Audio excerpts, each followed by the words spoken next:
Hello प्यारे बच्चों। तो आज हम लोग अपनी सीरीज का नेक्स्ट लेक्चर कंटिन्यू कर रहे हैं।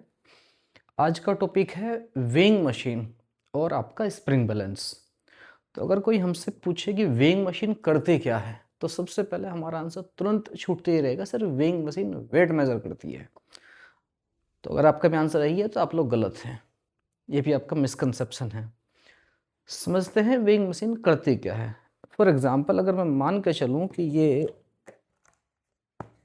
for example this laptop is weighing machine, तब मुझे बताइए अगर हमारा वेट होता क्या है, कितना ग्रेविटेशन फोर्स हमारी बॉडी के ऊपर लग रहा है या किसी पर्टिकुलर ऑब्जेक्ट के ऊपर लग रहा है बाय दी अर्थ के ग्रेविटेशनल फोर्स कितना है, उसी को हम वेट बोलते हैं।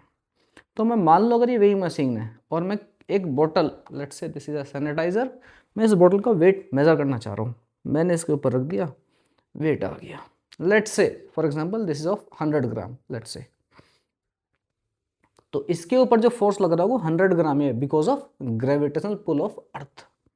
पर मेरा क्वेश्चन ये है कि अगर मैं इसी बोतल को कुछ और एंगल पर ऐसे या ऐसे रख दूं तो वैल्यूज विल बी डिफरेंट। तो क्या इसका मतलब ये है कि अर्थ इसके ऊपर अलग फोर्स लगा रही है? आंसर है नहीं। अर्थ तो अभी भी वही फोर्स लगा रही है विच is nothing but G m1m2/r² कह दीजिए या फिर mg, आसान भाषा में फिलहाल mg कह दीजिए। फॉर एग्जाम्पल मेरा वेट अगर 60 किलोग्राम है, वेट से मेरा मतलब है यहाँ पर मास, अगर मैं कहूँ तो मास अगर 60 किलोग्राम है, मेरे ऊपर जो अर्थ फोर्स लगा रही है विच इज नथिंग बट कितना फोर्स लगा रही है मेरे ऊपर? आप कहेंगे सर सपोज करो दिस इज मी, ठीक है, और हम किसी वेइंग मशीन के ऊपर खड़े हैं, दिस इज वेइंग मशीन, ठीक है, ओके। तो अगर मेरा मास m है, नीचे की तरफ फोर्स लगा रहा होगा mg, ऊपर की तरफ लग रहा होगा नॉर्मल, वेइंग मशीन रीड कर रहा होगा mg के बराबर, ऐसा अगर मैं कहूँ तो ठीक है। हाँ ठीक है सर, लेकिन मुझे एक बात बताइए, अगर मैं या यही इंसान जिसका वेट आप मेजर कर रहे हो ये मशीन को उठा करके अपने सर के ऊपर रख ले, मान लो ये लो वेइंग मशीन, ठीक है, दिस इज वेइंग मशीन, तो मुझे ये बताइए कितना सुंदर इंसान बनाया, क्या बात है, ठीक है। तो मुझे ये बताइए, तो क्या मेरे ऊपर जो अर्थ ग्रेविटेशनल फोर्स लगा रही थी क्या वो बदल गया?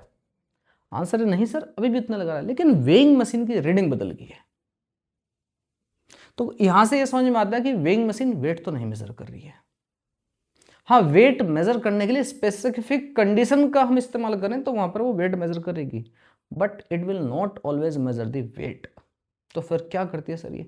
थोड़ा बहुत तो रीडिंग ही बताएगी। क्या रीडिंग होगी वो समझते हैं, कहानी को कैसे रखी होगी वेइंग मशीन उसके ऊपर डिपेंड करता है। सपोज करो ये हमारी वेइंग मशीन है, ठीक है, मैं इसके ऊपर खड़ा हो जाऊं तो हमारा वेट बता देगी, और कब? जब इक्विलिब्रियम रहेगी तब। मतलब फॉर एग्जाम्पल अगर मैं रेस्ट की बात करूं, वेइंग मशीन नीचे जमीन पर रख दिया, मैं इसके ऊपर खड़ा हो जाऊं तो मुझे मेरा वेट पता लग जाएगा। लेकिन इसी वेइंग मशीन को उठा करके और पलट करके ऐसे करके अपने सर के ऊपर रख लूं, तो उस केस में ये वेइंग मशीन मेरा वेट तो नहीं बताएगी। किसका वेट बताएगी? ये वो रीड करेगी जो कि नॉर्मल फोर्स लग रहा है, कहां पर? इसकी अपर सरफेस के ऊपर। अपर सरफेस सर ये कैसे? मैं एग्जांपल के तौर पर इसकी दो सरफेस आपको दिखाई पड़ रही होगी, ये आपका नीचे वाला हिस्सा है, ये आपका ऊपर वाला हिस्सा। तो इसके ऊपर जितना फोर्स लगा रहा हूं मैं उसको रीड करे। अगर मैं इसके ऊपर एक हाथ रख करके हाथ को प्रेस करूं तब भी कुछ रीड करेगी वो, ठीक है। इसके ऊपर ऐसे उल्टा करके रख लूं तो इस वाले सरफेस के ऊपर, अपर सरफेस जहां पर आपकी रीडिंग वगैरह लिखी होती है, उस सरफेस के ऊपर कितना फोर्स लग रहा है उसको रीड करती है, ना कि वेट को। वेट तो एक स्पेशल कंडीशन है जब ये वेट मेजर कर रही होगी। समझ में आई बात? थोड़ी थोड़ी समझ में आ गई, थोड़ी थोड़ी और समझते हैं। तो याद रखिए पहली बात, अ वेइंग मशीन, मैं मशीन को ऐसे एम स्लाइस सी लिख रहा हूं, does not measure the weight but it measure the normal force acting on its upper surface. समझ में आ गई बात? अगर अपर सरफेस पर किसी भी तरफ नॉर्मल फोर्स ज्यादा लगा सकते हैं तो वेइंग मशीन की रीडिंग भी बढ़ जाएगी, है ना। आपके और अर्थ के बीच का जो फोर्स है, ठीक है, कैपिटल मास मान लो इसका मैं, तो वो फोर्स कितना लगता है? mg। आप अर्थ की सरफेस पर हो, वेइंग मशीन को ऊपर रखो, इधर रखो, इधर रखो, क्या फर्क पड़ता है, दोनों के बीच का फोर्स तो सेम ही है। लेकिन वेइंग मशीन की रीडिंग अगर आप अपने पैरों के नीचे रखो तब अलग रहेगी, सर के ऊपर रखोगे तो कुछ अलग रहेगी, हाथ में ले लोगे तो कुछ और रहेगी रीडिंग। तो इंपॉर्टेंट बात यह है कि weighing machine does not measure the weight. What it measure? It measure only normal reaction. और बड़े अच्छे अच्छे क्वेश्चन यहाँ से हम फ्रेम कर सकते हैं। तो पहले आप इस कंसेप्ट को नोट डाउन कीजिए, और जो भी मैंने समझाया आप अपनी खुद की लैंग्वेज में लिखे, तभी बच्चों आप लोग सबसे ज्यादा सीखोगे। नोट डाउन करो इसको। तो वेइंग मशीन से अगर हम सबसे आसान सा काम लें कि सपोज करूँगा सिर्फ किसी बच्चे का आपका वेट मेजर करना, तो वेट मेजर करना और रीडिंग हम कैसे लेते हैं उसको समझते हैं। देखो सपोज करो this is your weighing machine, इसके ऊपर आप जबरदस्ती अपने छोटे भाई को घसीट के लेके आए और खड़ा कर दिया, खड़ा हो यहाँ पर चुपचाप। ये है आपका छोटा भाई चिंटू, जिसका मैं मास मान लेता हूँ m। ठीक है, लेट इट बी। कितने किलोग्राम का आपका छोटा भाई? मैं मान लेता हूँ 20 किलोग्राम का है। जो हम कहते हैं ना कि वेट, वेट क्या मतलब, उसका क्या सेंस है कहने का, उसको थोड़ा समझते हैं। ठीक है, अब देखिए एक बात को समझो, गड़बड़ तो हमसे यहाँ भी हो रही है। हम कह रहे हैं एक तरफ weight, weight is nothing but gravitational pull of earth है। अगर वो ग्रेविटेशनल पुल ऑफ अर्थ है मतलब ये एक फोर्स है, तो फोर्स की जो यूनिट है it should be Newton, not kilogram. हमसे पूछा जाता है वेट कितना आपका, हम कहते हैं 50 किलोग्राम, 60 किलोग्राम, 70 किलोग्राम। क्या ये सही आपकी यूनिट है वेट को बताने की? आंसर है नहीं। तो यहाँ पर हमसे एरर है, मिस्टेक है। समझते हैं कैसे कैसे हम चीज़ों को, क्या क्या मतलब है कहने का, वो समझते। आइए देखो बच्चे, सपोज करो 20 किलोग्राम इस बच्चे का वजन है। ये मशीन कैसे मेजर करेगी उसको थोड़ा समझते हैं। ये वेइंग मशीन है, इसके ऊपर नीचे की तरफ फोर्स लगेगा mg, बच्चे के ऊपर ग्रेविटेशनल फोर्स। ये आपकी जो मशीन है this is in rest, ground के ऊपर रखी हुई है। ऊपर की तरफ मशीन लगाएगी नॉर्मल फोर्स, और इसी नॉर्मल फोर्स को ये रीड करती है। तो यहाँ से समझ में आ रहा है नॉर्मल फोर्स किसके बराबर हो गया? आप कहेंगे सर mg के। क्यों? क्योंकि मैं कह रहा हूँ कि भैया इक्विलिब्रियम में है। जब भी आपके स्कूल वगैरह में वेट मेजर होते हैं स्कूल या कॉलेज में, तो आप लोगों को कहा कि भाई इस पर खड़े हो जाओ और थोड़ा रुको, भागना दौड़ना नहीं, उसके ऊपर भागने के लिए नहीं बोलते, just be in state of rest, mg। तो सर mg है तो फिर तो हमारा जो आंसर है भाई बच्चे का वजन कितना होना चाहिए, मास है 20 फॉर एग्जाम्पल, जी की वैल्यू 10, तो हमारा आंसर तो 200 होना चाहिए था। लेकिन वेइंग मशीन तो 20 बता रही है, वेइंग मशीन 20 किलोग्राम बताती है कितना, तो कैसे रीड कर रही है थोड़ा समझो। नॉर्मल तो आपकी इतनी ही है, this is what it reads. Normal किसके बराबर है? mg के। ठीक है, हाँ जी सर। अगर बच्चे का 20 किलोग्राम वजन है तो उसको कितना रीड करना चाहिए? जी की वैल्यू में 10 मान करके चलूँ तो उसको 200 रीड करना चाहिए था। तो हमने क्या किया, नॉर्मली रीड करिए, आप घबराइए मत, नॉर्मल रीड करिए। तो आपकी जो वेइंग मशीन के पॉइंटर है, मान लो ऐसे वेइंग मशीन है, यहाँ पर 0, यहाँ पर मान लो 10, इधर 20, इधर 30, 40, 50, 60 और 70, लाइट यहाँ तक वेट मेजर कर रही है। आप में से हो सकता है कोई जो वीडियो देख रहा हो वो थोड़ा सा ज़्यादा आगे पीछे वेट का भी हो सकता है, 0 से तो कम नहीं होगा, बट 70 से ऊपर कुछ हो सकता है, इसने थोड़ा खाना ज़्यादा खा लिया आज। ठीक है, ओके। मान लो वेइंग मशीन मेरा पॉइंटर है यहाँ पर, क्या मतलब है, क्यों ऐसा दिखा रहा है? इस बच्चे के लिए, चिंटू के लिए 20 दिखा रहा है। जानते हो कैसे दिखा रहा है? एक्चुअल में रीड तो 200 न्यूटन ही कर रहा है। ठीक है, तो एन की वैल्यू देखी जाए तो कितनी, 20 × 10 विच इज नथिंग बट 200। लेकिन सर यहाँ पर 200 रीड नहीं करता। ठीक, बिल्कुल सही बात है, वो पॉइंटर 200 पर ही है। मैंने क्या किया, वो जो मशीन है ना उसके पीछे जो पेपर चिपका हुआ था जिसके ऊपर ये 100 न्यूटन 200 लगा हुआ है, उसको हटा दिया, उखाड़ दिया पेपर को। वो जो पेपर पॉइंटर के पीछे पेपर चिपका था उसको हटा करके जहाँ भी जितनी भी वैल्यू थी, जितनी, ये सपोज को यहाँ पर 0 थी, यहाँ पर 100 थी, यहाँ पर 200 थी, 300, 400, 500 इस तरह से, उसको डिवाइड कर दिया 10 से और उस पेपर को चिपका दिया। मतलब सर देखो नॉर्मल कितना है, इतना, अगर मैं नॉर्मल को डिवाइड कर दूँ जी से, n/g कितना आ जाएगा बेटा, mg/g, isn't it m only? हाँ, बात समझ में आई कि नहीं? ठीक है, तो अगर इस तरह कर रहे हैं तो हम कहें भाई इतने किलोग्राम, इसलिए मैं इसको मास को, है तो ये वेट, ठीक है, यहां तक था वेट, बट मैंने क्या किया, जी से डिवाइड कर दिया, तो बन क्या गया, क्या दे रहा है, मास, जिसको, लेकिन फिर भी हम इसको बोल क्या रहे हैं, इसको वेट ही बोल रहे हैं। ये लोकल लैंग्वेज में गड़बड़ है। ठीक है, अब क्या ही कर सकते हैं, क्लियर है? तो हमारा जो नॉर्मल फोर्स है इतने किलोग्राम रहेगा, किलोग्राम फोर्स या किलोग्राम रहेगा। ये बात समझ में मेरे ख्याल से आपको आ गई होगी कैसे वेट मेजर कर रहे हैं। ठीक है, फॉर एग्जाम्पल किसी बच्चे का वेट जो है, ठीक है, या मैं कहूँ कि मेरा मेरा जो वेट है, वेट या मास, उसमें कंफ्यूजन की जरूरत नहीं है। एक्चुअल में मैं अपने वेट नहीं, मैं मास बता रहा हूँ। 60 किलोग्राम, 60 किलोग्राम है। तो नॉर्मल कितना रीड कर रहा होगा? आप कहेंगे सर नॉर्मल रीड कर रहा होगा mg, यानी 600 न्यूटन ही रीड कर रही होगी मशीन, ठीक है। तो पॉइंटर यहाँ पर लेकिन 70 तक ही है सर। तो मैंने क्या किया, इसको डिवाइड कर दिया जी से, इसको डिवाइड कर दिया जी से, इसको डिवाइड कर दिया जी, जी मतलब 10। तो कितना रीड करोगे? 60, कितना? किलोग्राम। और रीडिंग लिख दी यहाँ पर, किसमें? Kilogram, kilogram, kilogram. बात समझ में आ गई कि कैसे वेइंग मशीन नॉर्मल को रीड कर रही है। मान लेता हूँ ये वेइंग मशीन जो खुद इसका वजन 5 किलोग्राम है, लेट्स से, है ना, इसका वेइंग मशीन का weight of weighing machine is let's say 5 kilogram. और ये छोटा बच्चा चिंटू है, ये कहने लगा वेट तो मेरा मेजर हो गया सर जी, मैं तो घर लेके जा रहा हूँ मशीन को। मशीन को लेकर के बच्चा सर पे रख करके चल पड़ा। और बच्चे ने क्या किया, मशीन को ऐसे पकड़ के सर के ऊपर रख लिया। मतलब इसका जो ऊपर वाला हिस्सा है मशीन का, वो इधर आ रहा है। जो ऊपर वाली सरफेस है, सरफेस, वो सरफेस यहाँ पर आ रही है। वेइंग मशीन थी 5 किलोग्राम की। अब वेइंग मशीन की टेंडेंसी है ग्रेविटेशनल फोर्स की वजह से नीचे की तरफ गिरने की। कितना फोर्स ले नीचे की तरफ? mg। m इस केस में कितना? 5 किलो। ऊपर की तरफ बेटा वेइंग मशीन नीचे नहीं गिर रही, इक्विलिब्रियम मेंटेन है। इसका मतलब ऊपर की तरफ जो बच्चे का सर है वो नॉर्मल फोर्स लगा रहा होगा। उसने वेइंग मशीन को ऐसे रख रखा था, सर पे ऊपर देखा, कितना रीड कर रहा है? मान लेता हूँ 50 न्यूटन, 50 रीड कर रहा था, ठीक है। 50 न्यूटन नॉर्मल फोर्स लग रहा हुआ, लेकिन एक्चुअल में पॉइंटर कितना दिखाएगा सर? जी से डिवाइड करके वैल्यू दिखाएगा। n/g मतलब n/10, मतलब 50/10, 5 किलोग्राम उसमें रीड कर रहा होगा। कुछ बात समझ में आई? तो वेइंग मशीन क्या कर रहा है, उस ऊपर वाली सरफेस, जो सरफेस अपर सरफेस है, इसके ऊपर लगने वाले नॉर्मल फोर्स को रीड कर रही है। इतना काम करती है वेइंग मशीन। अगर इसके ऊपर फोर्स नहीं लग रहा किसी वजह से, तो it will read nothing. Is this clear to you? आइए कुछ क्वेश्चन और लेते हैं हम लोग। प्यारे बच्चों, एक नया मतलब नेक्स्ट क्वेश्चन की तरफ बढ़ते हैं। कह रहा है अ बॉय, जिसका नाम चिंटू है, ये आप ही का छोटा भाई है, मान लेता हूँ 60 किलोग्राम का है, standing on a weighing machine B. एक मशीन का नाम दे रहे हैं बी, ठीक है। इस डायग्राम को आइए ड्रॉ कर लेते हैं। ये रहा प्यारा बच्चा, प्यारा बच्चा चिंटू। ओहो, इसके पैर हैं, ये ले लीजिए। इस वेइंग मशीन के ऊपर खड़ा हुआ, मेरे ख्याल से ये आपको विजिबल होगा। हाँ विजिबल है, ठीक है। प्यारा बच्चा चिंटू वेइंग मशीन के ऊपर ऐसे खड़ा हुआ है।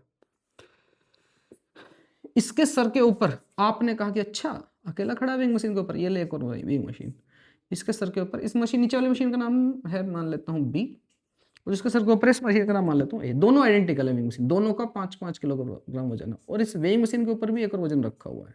आइए पढ़ते हैं क्या कह रहा है। Weighing machine which is of 5 kilogram, machine का खुद का मास 5 किलोग्राम है। प्लेस्ड ऑन ग्राउंड, ये ग्राउंड पर रखी हुई है। Another similar weighing machine A is placed on men's head, men's नहीं एक्चुअली चिंटूज हेड है,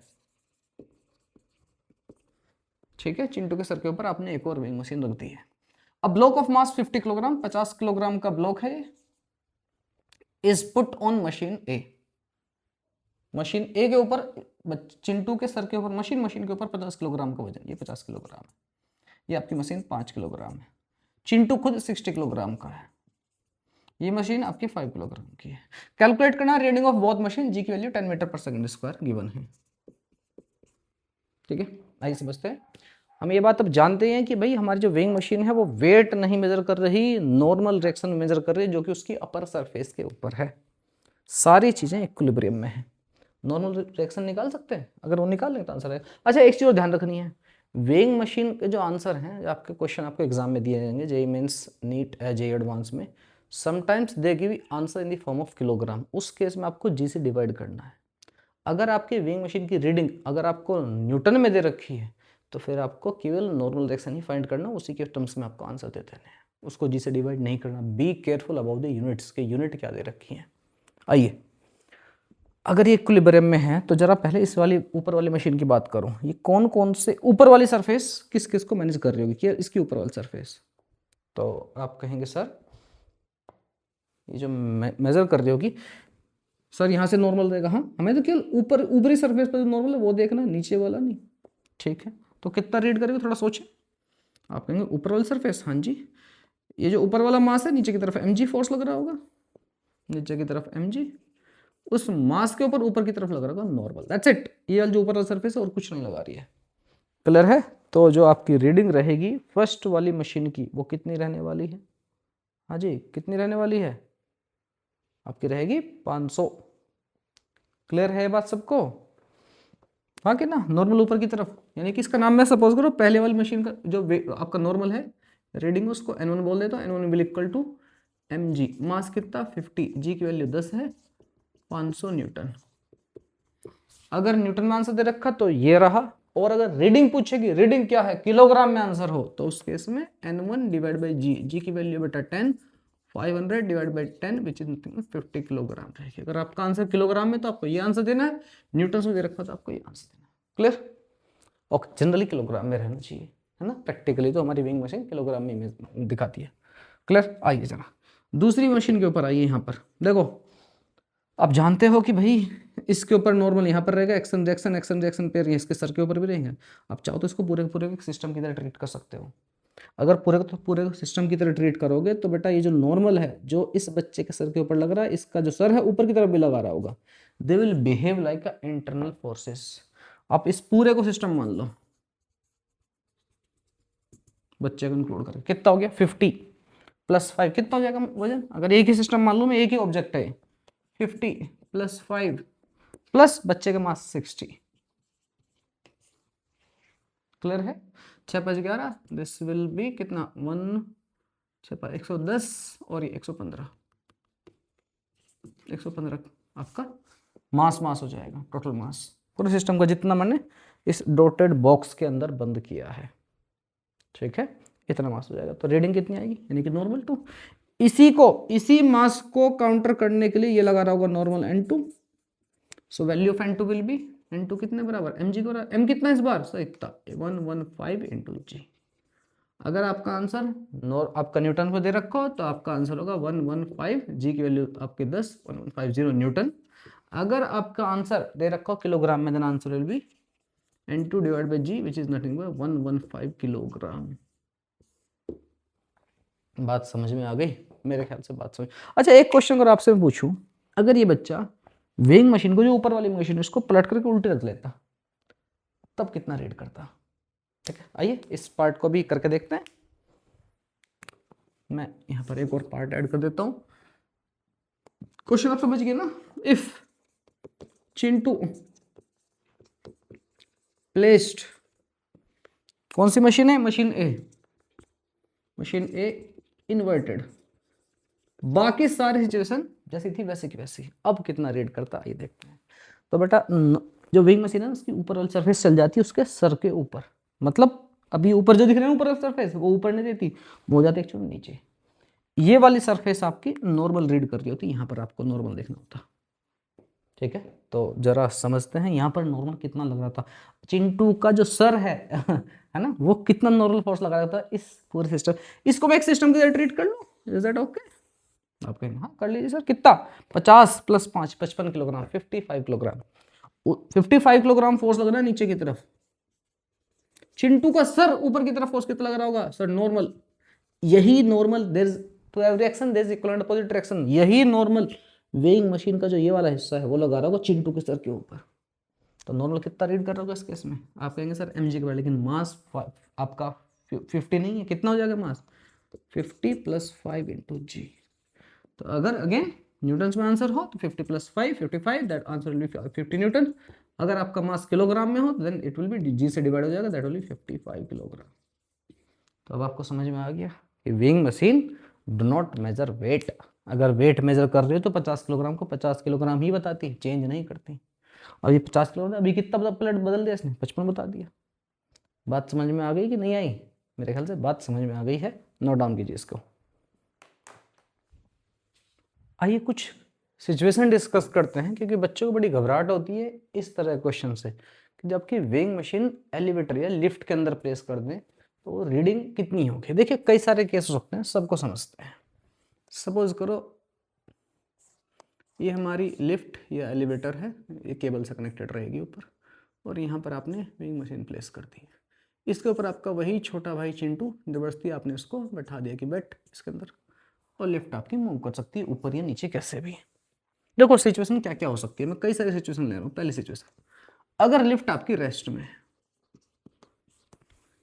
ठीक है, रुकी हुई है लिफ्ट, एलिवेटर आपका रेस्ट में, लिफ्ट या एलिवेटर एट रेस्ट, उस केस में वेइंग मशीन क्या रीड करेगी? This is weighing machine. कितना रीड करेगी? नीचे की तरफ mg, ऊपर की तरफ नॉर्मल, जो बच्चे का एक्चुअल वेट है वही मेजर कर रही होगी, है ना। नॉर्मल किसके बराबर है बेटा? mg के बराबर, ठीक है।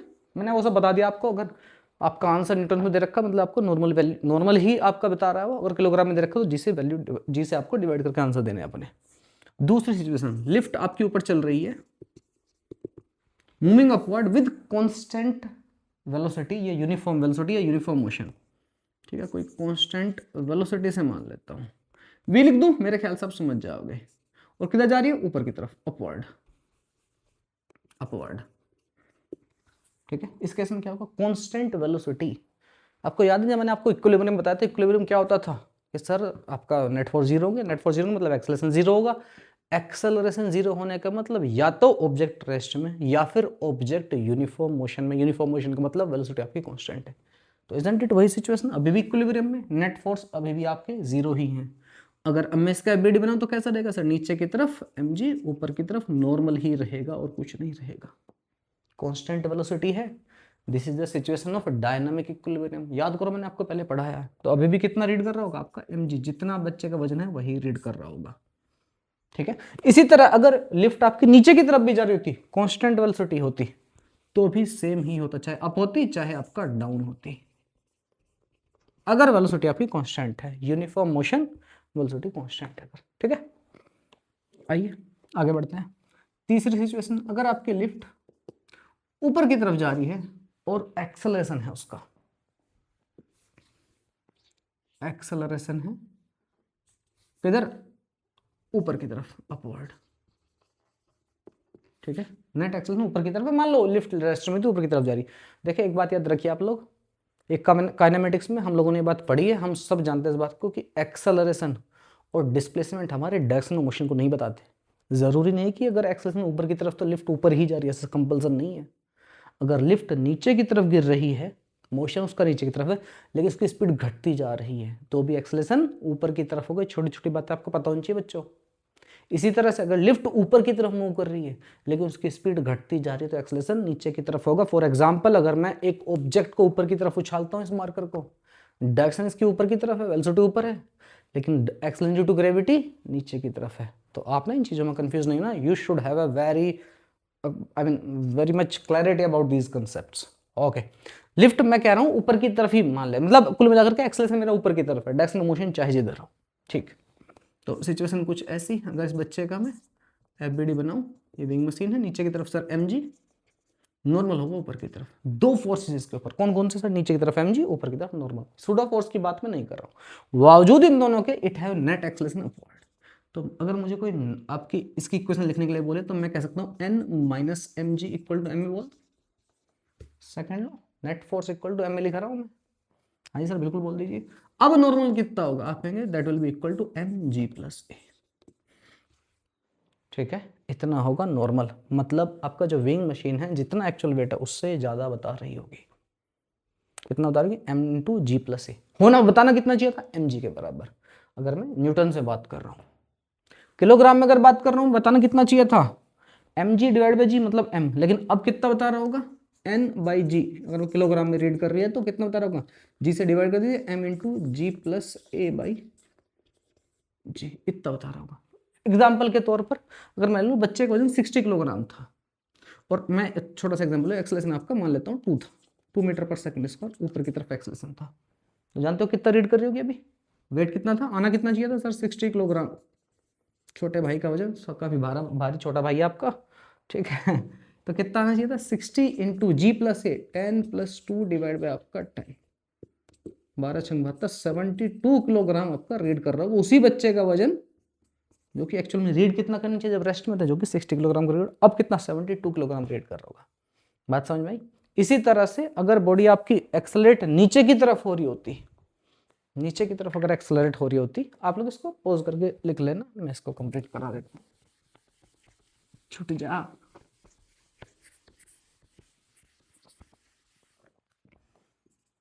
एक्सेलरेशन है बट डाउनवर्ड, एक्सेलरेशन आपका नीचे की तरफ है, डायरेक्शन ऑफ एक्सेलरेशन नीचे की तरफ। अब देखें जरा किधर, बॉडी चाहे किधर भी जा रही हो कोई फर्क नहीं पड़ता, इससे हो सकता है लिफ्ट ऊपर जा रही हो नीचे जा रही हो कोई फर्क नहीं पड़ता। अब देखिए क्या सिचुएशन होगी, वेइंग मशीन ऐसी, यहाँ पर बच्चा खड़ा हुआ है, नीचे की तरफ mg फोर्स, थोड़ा सा साफ सुथरा बना देता हूँ, नीचे की तरफ mg फोर्स, ऊपर की तरफ नॉर्मल, बावजूद इन दोनों के बॉडी का एक्सेलरेशन नीचे की तरफ है। तो अगर मैं इसकी इक्वेशन लिखूँ तो मैं लिखूंगा mg minus normal will be equal to m, या फिर मैं कह दूँ normal will be equal to m of g minus a। ठीक है, अगर नॉर्मल न्यूटन में दे रखी तो इतनी वैल्यू किलोग्राम में जिसे डिवाइड कर दूंगा मैं। एग्जाम्पल के तौर पर इसी अगर एग्जाम्पल को ले लूँ मैं, सपोज करो आपकी जो लिफ्ट है उसका एक्सेलरेशन आपका 2 है नीचे की तरफ डाउनवर्ड, और बच्चे का मास है बेटा 60 किलोग्राम। 60 किलोग्राम रीड कर रहा था कब, जब आपकी लिफ्ट रेस्ट में थी या फिर यूनिफॉर्म मोशन में थी। अब देखें कितना रीड करेगी, that will read how much, 60 into g आपका 10 minus 2 will be equal to normal, और इसको डिवाइड कर दो किससे, अगर किलोग्राम में चाहिए तो 10 से सर। ठीक है, कितना हो जाएगा 6 इंटू 8 46। जिस बच्चे का वजन 48 किलोग्राम अभी है, अभी रीड कर रही है, एक्चुअल में कितना उस बच्चे का वजन, आप कहेंगे सर 60 किलोग्राम है। जब लिफ्ट ऊपर की तरफ जाए तो कितना रीड करती है 72, अब कितना कर रही है कम। आपके दिमाग में एक बात और आएगी, अगर इस लिफ्ट का केबल टूट जाए, that is the situation of free fall. अब लिफ्ट क्या रीड कर रही होगी, कितना वेट रीड कर रही होगी। अगर लिफ्ट का केबल टूट जाए तो बेटा रीडिंग कितनी होगी, यहाँ पर जी एक्सेलरेशन कितना हो जाएगा, एक्सेलरेशन ड्यू टू ग्रेविटी। उस केस में जो रीडिंग होगी फ्री फॉल के केस में, that will be equal to N is nothing but m into g minus g, खत्म, नॉर्मल होगा 0। मतलब weighing machine will read nothing, कुछ रीड नहीं करेगी, 0 रीडिंग दिखाएगी आपको। जो पॉइंटर है वापस घूम करके कहाँ पर आ जाएगा, 0 पर। बात समझ में आ गई है, इसको नोट डाउन कीजिए, अच्छे कंसेप्ट। अभी जो आप लोगों को शीट मैंने प्रोवाइड की है, जो कि आपके टेलीग्राम जो लिंक दे रखा है टेलीग्राम ग्रुप का, आप उसमें से उठा सकते हैं उसको। तो उसका आप सेक्शन F तक, section A B C D E और F तक, F के कुछ क्वेश्चन हो जाएंगे अभी। Next topic will study about spring balance, और उसके साथ वेइंग मशीन, दोनों को लिंक भी करेंगे हम लोग। ठीक है, तो अभी तक आप सेक्शन A से स्टार्ट कर करके जैसे जैसे आप क्लास होती आ रही हैं, एक एक आप अपना टॉपिक कंप्लीट करते चलते शीट के अकॉर्डिंग। क्लियर है, मिलते हैं नेक्स्ट क्लास में।